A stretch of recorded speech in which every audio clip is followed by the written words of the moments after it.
Hello everyone, welcome back with another very useful and informative video. In this video, I'll show you how you can create Apple account on your iPhone device in 2025. So if you want to create new Apple ID on your iPhone device, then here you will need to watch this video completely so that you will be able to create new Apple ID on your iPhone or iPad device. So now let's get started how you can create new Apple account on your iPhone device in 2025. So first of all, here you need to open settings on your iPhone device. Then here you need to tap on Apple account. So after that, you will see this type interface. Here you will need to tap on don't have an Apple account because we want to create new Apple account. That's why here we need to tap on this.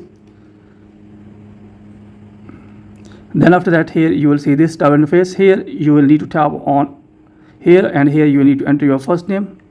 Then here enter your last name.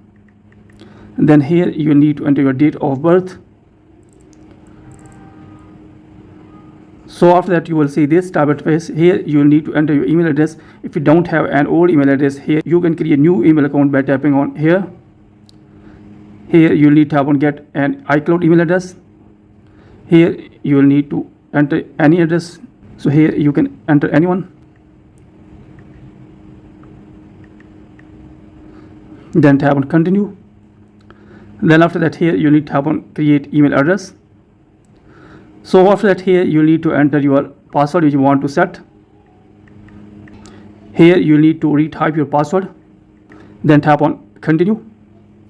So after that, here you need to enter your mobile phone number. So after that, here you need to enter your verification code which have been sent to your mobile phone number.